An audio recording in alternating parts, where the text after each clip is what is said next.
Shalom. This week we are reading Parashat Vayishlach, the 8th portion in the book of Bereshit, Genesis.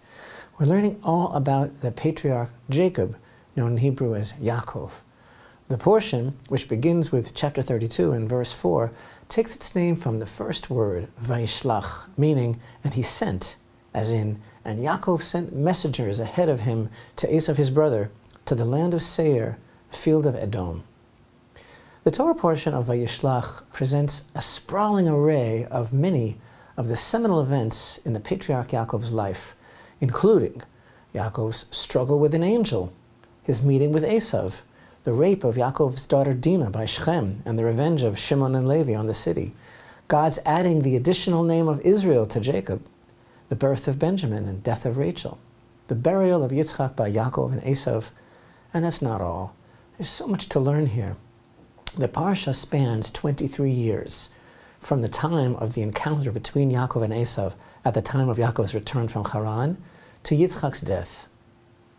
You know, Torah ascribes a status to the three patriarchs, Abraham, Isaac, and Jacob, which can certainly be described as larger than life.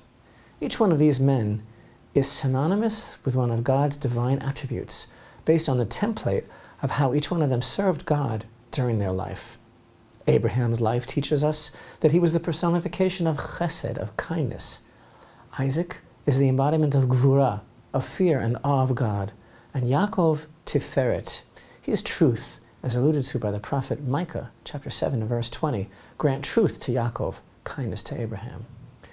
Our sages state that the forefathers themselves are the chariot of God's presence in this world, meaning that they rose to their full potential, their full human potential, and so perfected themselves that their very lives, their very essence became like a vessel to convey godliness to others, which of course is the purpose of life. What a powerful, esoteric, evocative statement that they were the chariot of God in this world. Yet men they were, human beings. This is the beauty of life and the challenge that Torah presents us all with, to become the best human beings that we could possibly be, as did our forefathers. But no matter how saintly they became, the forefathers did not transcend or somehow transpose into beings other than human. But this is the whole point, that indeed a human being can become very great. Yaakov is called by our sages the choicest, the perfection of the three avot, the forefathers. We're taught that his likeness is engraved on God's throne of glory. But what does that really mean? Again, we're Jews. Don't forget Judaism 101. God does not have a body to sit down on a throne. So that statement is a metaphor conveying the idea that Yaakov personified God's goal in the creation of man, an idea further emphasized by our sages' teaching, that Yaakov's face resembled that of Adam. Again, it's all about the continuation and the guaranteeing of the legacy of Adam, meaning becoming human and staying that way. Of the three patriarchs, Yaakov is also the one that we are able to identify with the most. The Torah provides so much detail about his life. His detailed adventures and his expression of emotion seem to make his humanity more accessible to us. Also, we've learned that the place of the Holy Temple figured prominently in the development of the personal spiritual relationship that each of the three patriarchs sought with God. Based on the verses in the Parashat that we've been studying, we know that Abraham called the Holy Temple a mountain, Isaac called it a field, and Yaakov called it a house. When he awoke from his dream in last week's portion of Vayeitzei, he declared this is none other than the house of God. A house with the familiarity of home and all its benefits is something we can relate to much more than a distant mountain or even a cultivated field. And the prophet Isaiah states that in the future the whole world, all the nations will be able to relate to the Holy Temple through this identification with Yaakov. As the verse states, Isaiah 2, verse 3, many peoples will go and say, come, let us go up to the mountain of Hashem, to the house of the God of Jacob, and he will teach us of his ways, and we shall walk in his paths. Yaakov is the one credited with establishing the nation of Israel. He did this with great self-sacrifice, while carefully and scrupulously keeping all of Hashem's commandments, while he was basically an indentured servant in the house of Lavan. despite all the hard physical labor and subterfuge and impediments that Lavan set before Yaakov to try to cause him to fail. The sages describe Yaakov as a person who was occupied with fixing the world. Yaakov also studied Torah all his life and kept the commandments. He even kept Shabbat. And here's that mystery again. What Torah did Yaakov study if the Torah hadn't been given yet? What did the pre-Sinai Torah consist of? We are taught that he studied the mysteries of creation. He had the book of Adam, he had the book of Hanoch, he had the book of formation written by his grandfather Abraham. As undoubtedly human as he was, make no mistake, he was undoubtedly great. These men were spiritual giants and holy. In last week's Torah portion of Vayeitzei, we learned how Yaakov whittled away at some wooden rods, and as a result, the sheep gave birth exclusively to speckled and spotted sheep, and the goats to brownish goats. Was he a genetic engineer or a scientist? No, he was a perfect tzaddik. Hashem did his will, as the verse states explicitly, Psalms 145 and verse 19, the will of those who fear him, he will do. Or as the sages pithily put it, the tzaddik decrees and the Holy One fulfills. He had Abraham's book of formation, he knew the secrets of creation. As the Zohar describes it, he decreed on the sheep, all that was missing was to inject them with souls. And we learn in the writings of our sages that all during Yaakov's lifetime, there was no harsh din, there was no judgment in the world in his merit. And there were only two people to whom the secret of the end of days was revealed, Yaakov and Daniel the prophet. In fact, we said that the parsha is called Vayishlach, and he sent, and as I began, I deliberately translated the words of our first verse as, and Yaakov sent messengers ahead of him to Esau his brother. That's one interpretation of the use of the Hebrew word malachim, but the word also means angels, literal angels. And the famed commentator Rashi maintains that these were real angels. That's the kind of superman Yaakov was. He had angels under his command. Looming confrontation with my angry, hate-driven, psychotic brother who's converging on me and my family with an army of 400 armed men? No problem. I'll send some angels on ahead. So now open up your hearts in the deepest way for a profound, game-changing life lesson taught to us by our father Yaakov in this week's parsha. And we learn it from some unsung words, not from a dramatic verse. We learn it from some words that we might tend to gloss over. This man, who had angels under his command, what kind of a man was he really? Although more than 20 years have passed since Yaakov received the blessings from his father Yitzchak, he's still concerned about the destiny-charged meeting with Esau, who was closing in to meet him with an army of 400 men. Now, as everybody knows, he prepared a three-part strategy consisting of sending a gift, praying for deliverance, and preparing for war if necessary. As part of the preparation for this dramatic meeting with Esau, Yaakov prays to God to save him from the hand of his brother Esau.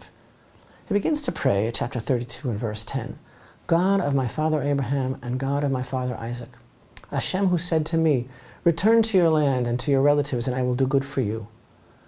I have been diminished by all the kindnesses and by all the truth that you have done your servant, for with my staff I crossed this Jordan, and now I have become two camps. Rescue me, please, from the hand of my brother, from the hand of Esau. He said, Katonti, I have become small, I have become diminished. He said that at the beginning of his prayer. Become diminished by all the kindnesses and truth that you have performed for your servant.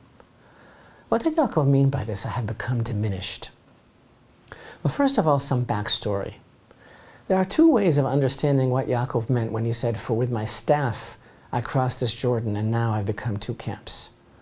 One way of understanding it is that all Yaakov had when he crossed the river, back when he was originally fleeing from Esau on his way to Lavan, all he had was a staff. He had nothing else to his name. And now he's like, wow, he has so much family and possessions that he can divide it all into two huge camps, as he has done now in preparation for his confrontation with Lavan. But the other famous and widely accepted interpretation is that with my staff I crossed this Jordan, that the Jordan River split before Yaakov's staff. Literally, with my staff I crossed this Jordan. We're talking a miracle here. The Talmud understands from Yaakov's words, I have become diminished, that the merits of a person for whom a miracle is performed are diminished. It costs something to have a miracle done for you, and your balance goes down. Rashi explains that based on this principle, Yaakov feared that Hashem's great help that he had heretofore given him diminished from his merit, from the accruement of his merit, and his credit, as it were, was maxed out. And thus he was afraid for his meeting with Esau. I have been diminished, meaning I am inadequate on account of all the kindness that Hashem has bestowed on me.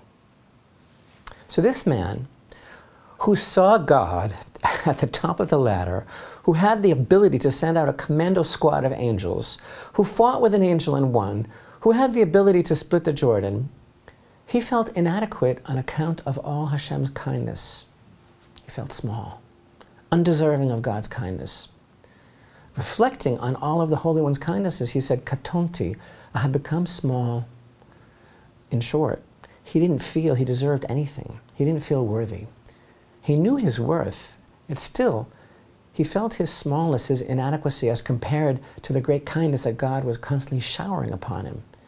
He didn't count his merits and assume that they should stand for him to deliver him from harm. He feels and understands that he doesn't deserve Hashem's kindness. But we ordinary people, we feel that we have everything coming to us, that we deserve everything, the best. And we complain if it doesn't come through. But the greater a person is, the more that person knows and understands and recognizes how much we are constantly, without let-up, receiving Hashem's kindness and how small we feel to ask for it. And thus Yaakov, the great man, the man on the chariot, knows and feels all of this. I mean, really, can we really ask for anything because we think that we deserve it? All our good deeds don't amount to a drop of what we need to thank God for all the kindness that He bestows upon us at each moment. So the famed Rabbeinu Bechaya writes that from Yaakov we learn how we should feel and how we should approach asking of Hashem. He says that when praying, a person should contemplate his unworthiness and Hashem's mastery, and he should think about the multitude of God's goodness and kindness to him. And after this, he should then ask for his needs. But people are naturally self-centered. From childhood, we're accustomed to thinking that we should get everything that we desire, but at the same time, we naturally refrain from considering the fact that Hashem owes us nothing, but only on account of His love and mercy does He grant us life and health and livelihood. How could we ask for something on the basis of deserving it? When Yaakov said, I don't deserve anything. Hashem is constantly bestowing goodness upon us moment by moment. He gives life to each individual, and each moment and second is a gift outright. As we say every day in our Amidah prayer, Mechalkel Chaim b'chesed. He sustains all life with chesed, with loving kindness. Hashem is not obligated to us anything. So we turn to Him and ask Him to fulfill our request on the basis of a servant turning to his master, that whatever the master does for the servant is pure kindness. Therefore, before Yaakov requests to be saved from Esau, he begins by acknowledging his inadequacy, and he emphasizes this feeling of the overwhelming abundance of kindness he has received from Hashem. I don't actually deserve it, says Yaakov to Hashem, and what you have already given me is more than enough. But still in all, I'm allowing myself to ask from you because you are the merciful Father. King David also expresses this feeling in Psalms 16, verse 2, where he prays, You are my master, I have no claim to your benefit. Meaning, the kindness that you do for me is not because you owe me anything. Everything I receive is your kindness only. This is consistently Yaakov's approach. Thus, when Esau asks him about his children, he answers, the children whom God has graciously given your servants, chapter 35 and verse 5, using the word chanan. Maimonides teaches that this is expression of chanan, he graciously gave. It means a gift outright for someone undeserving. In his great humility, Yaakov saw each child as a gift from Hashem, not as something he deserved. Moshe also said in Parashat Vayeitzei, Deuteronomy chapter 3 and verse 23, I implored Hashem at that time, and as Rashi explains there, Moshe was asking for a gift outright, to be able to come into the land, not claiming to deserve it. In Rashi's words, even though the righteous could claim the merit of their good deeds, They only ask for a gift outright based solely on Hashem's kindness. As the verse in Exodus chapter 33 and 19 states, I shall show favor when I choose to show favor. Yaakov learned this attitude from his grandfather Avraham. The Midrash informs us that after Avraham's miraculous victory over the 5 kings, he was afraid, and he reflected to himself, I descended into the fiery furnace and I was saved. I was mixed up with the 5 kings and I was saved. I'm afraid that perhaps I've received my reward in this world and I have nothing in the world to come. Said the Holy One, blessed be He, Lech Lecha chapter 5 and verse 1, Fear not, Avram, I am a shield for you. Everything that I did for you, God is telling him, in this world I did for you for free. And your real reward is prepared and waiting for you in the future. Thus the continuation of that verse, your reward is very great. And all this is alluded to by the verse in Psalms chapter 31 and verse 20, how great is your goodness that you have hidden away for those who fear you. Katonti, what a powerful word, but it's a small word. Katonti means I am small. I have become diminished. We can learn an important lesson from Yaakov's words. If such a righteous person as Yaakov felt that he was undeserving of Hashem's kindness, how much more so should we reflect upon the fact that there's a lot of things we take for granted and we forget to acknowledge God's goodness in our lives. Or worse, we even mistakenly think that everything is coming to us. Let's remember to try to thank Hashem for every moment, just for being alive, for every breath He gives us in His kindness.